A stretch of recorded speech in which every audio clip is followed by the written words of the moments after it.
આંકડા મદદનીશ 2022 અર્થશાસ્ત્રના પ્રશ્નો અને જવાબ.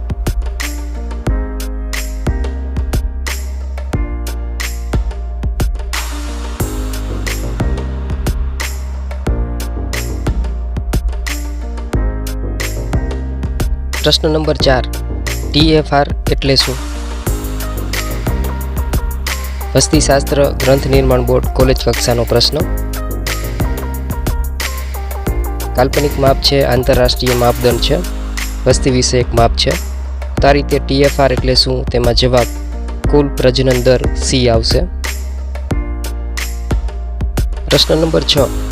નીચે દર્શાવેલ સૂચકાંક માટેનું સૂત્ર કયા નામથી ઓળખાય છે? આ પ્રશ્ન GCRT ધોરણ 11 આંકડાશાસ્ત્રમાંથી છે. લાસ્પેયર સૂચકાંક તેનું આ સૂત્ર છે આવી રીતે.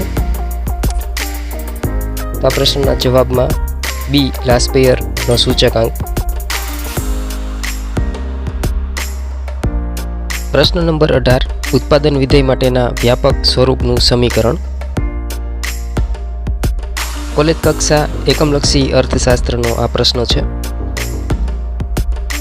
ઉત્પાદન વિધેય પ્રોડક્શન ફંક્શન Q બરાબર F ની નિશાની, ફંક્શનની નિશાની અને જમણી બાજુ ઉત્પાદનના સાધનો, આવી રીતે એને લખવામાં આવે છે.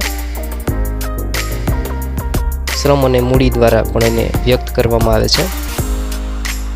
તો આ રીતે અહીં જવાબ B આવી શકે છે. પ્રશ્ન 19. ઉત્પાદન વિધેયના ગાણિતિક સ્વરૂપમાં ઉત્પાદન કયા ઘટકોનું વિધેય હોય છે? કોલેજ કક્ષા એકમલક્ષી અર્થશાસ્ત્રનો આ પ્રશ્ન છે. આગળ જોઈ ગયા તેમ ઉત્પાદન વિધેય એ ઉત્પાદનના સાધનો અને ઉત્પાદન વચ્ચેનો વિધેયાત્મક સંબંધ છે. તેથી અહીં જવાબ B આવશે. પ્રશ્ન નંબર 25. માંગમાં વધારો નીચેના કયા કારણથી થાય છે?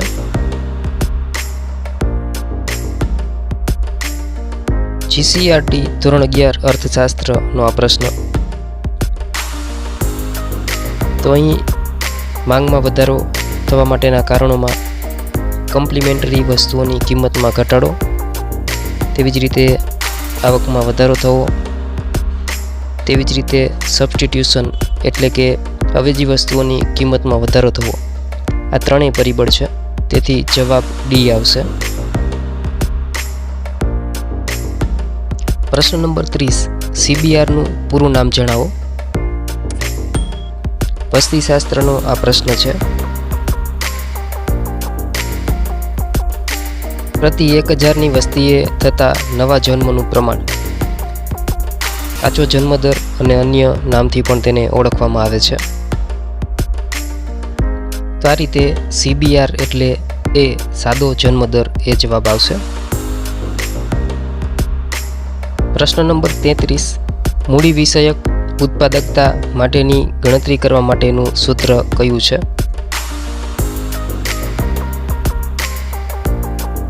એકમલક્ષી અર્થશાસ્ત્ર કોલેજ કક્ષાનો આ પ્રશ્ન છે. ઉત્પાદકતા માપવા માટેનું સૂત્ર આ રીતે છે.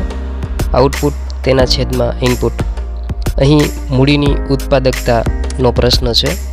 મૂડી વિષયક ઉત્પાદકતા માટે V ના છેદમાં K જવાબ આવી શકે છે, એટલે કે D. પ્રશ્ન નંબર 40. સહકારી બેંકનો પ્રશ્ન. 5 લાખ રૂપિયા સુધીની થાપણ વીમાથી સુરક્ષિત છે. આ થાપણને વીમાની સુરક્ષા કોના દ્વારા પૂરી પાડવામાં આવે છે? આ પ્રશ્ન બેન્કિંગ અને સાંપ્રત આર્થિક પ્રવાહોને લગતો કહી શકાય. RBIની માહિતી અનુસાર deposit insurance and credit guarantee corporation તેના દ્વારા સહકારી બેંકોમાં વીમાની સુરક્ષા પૂરી પાડવામાં આવે છે. તો આ પ્રશ્નમાં B વિકલ્પ જવાબ આવશે. પ્રશ્ન 42. ભારતમાં રાષ્ટ્રીય આવકની ગણતરીમાં કોનું મુખ્ય પ્રદાન છે? ભારતીય અર્થતંત્ર સામાન્ય અભ્યાસનો પ્રશ્ન. રાષ્ટ્રીય આવકના અંદાજો અને તેમાં પ્રદાન દાદાભાઈ નવરોજી, ત્યારબાદ ડૉક્ટર VKRV રાવ અને ત્યારબાદ PC મહાલનોબિસના નામ જોવા મળે છે. જોકે અહીં આ પ્રશ્નના જવાબમાં C અને D બંને આવી શકે છે. જોકે ડીમાં મહાલાનોબિસ છે, તેથી C સાચો જવાબ કહી શકાય. ડૉક્ટર VKRV રાવનું ચિત્ર, તેમને 1974માં પદ્મ વિભૂષણ પ્રાપ્ત થયેલ. પ્રશ્ન નંબર 49. માનવ વસ્તીમાં કુદરતી વધારાનો દર કોના દ્વારા ગણવામાં આવે છે? આ પ્રશ્ન પણ વસ્તીશાસ્ત્રને લગતો છે. વસ્તીમાં કુદરતી વધારો, તેમાં બે પરિબળ અગત્યના છે: જન્મદર અને મૃત્યુદર. જન્મદર જેને આપણે CBR કહીએ છીએ અને મૃત્યુદર જેને આપણે CDR તરીકે ઓળખીએ છીએ. તો આ રીતે બંને પરિબળ CBR માઇનસ CDR. તો આ પ્રશ્નમાં D જવાબ આવશે, CBR માઇનસ CDR. પ્રશ્ન 58. જાતિ પ્રમાણ એટલે શું? આ પણ વસ્તીશાસ્ત્રને લગતો પ્રશ્ન, ધોરણ 12 અર્થશાસ્ત્ર GCRT. જાતિ પ્રમાણ એટલે દર 1000 પુરુષોએ સ્ત્રીઓની સંખ્યા.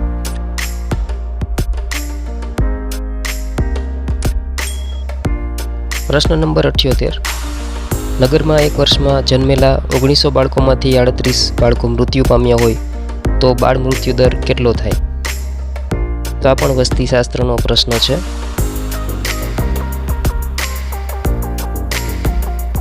આ પ્રશ્નમાં 1900ની સામે 38 આપેલા છે, તો સૌપ્રથમ 1000એ કેટલા બાળકો મૃત્યુ પામે, આવી રીતે ત્રિરાશિ મૂકીને આની ગણતરી થઈ શકે છે. તો આ રીતે ત્રિરાશિ મૂકીને તેનો જવાબ જે છે એ આપણને 20 પ્રાપ્ત થાય છે. તો અહીં એ જવાબ આવશે 20. પ્રશ્ન 108. પુરવઠાને અસર કરતા મુખ્ય કેટલા પરિબળો હોય છે? GCRT ધોરણ 11 અર્થશાસ્ત્રનો પ્રશ્ન. ધોરણ 11 અર્થશાસ્ત્રમાં પેજ નંબર 36 પર તેનો જવાબ આપેલો છે. પુરવઠાને અસર કરતા મુખ્ય બે પરિબળો કિંમત અને કિંમત સિવાયના અન્ય પરિબળો. આ રીતે આ જવાબમાં B 2 જવાબ આવશે. પ્રશ્ન નંબર 111. GDPનો વિકાસ દર એટલે શું? GCRT ધોરણ 12 અર્થશાસ્ત્ર કક્ષાનો પ્રશ્ન છે. GDP gross domestic product.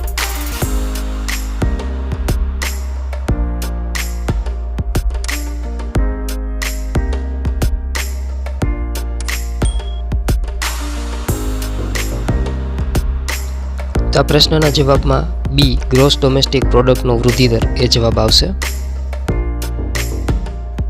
પ્રશ્ન નંબર 120. ભારતમાં પ્રાઇમ લેન્ડિંગ રેટ કોણ નક્કી કરે છે? બેન્કિંગ સાંપ્રત આર્થિક પ્રવાહોનો આ પ્રશ્ન કહી શકાય.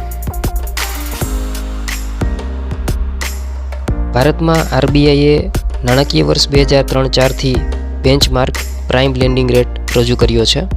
તે રેપો રેટના આધારે નક્કી થાય છે.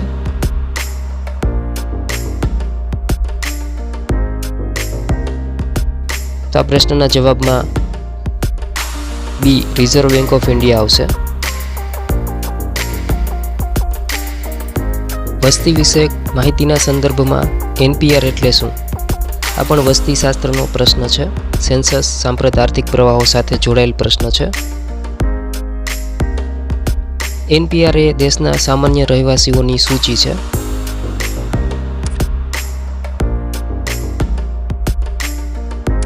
NPRનું પૂરું નામ નેશનલ પોપ્યુલેશન રજિસ્ટર છે.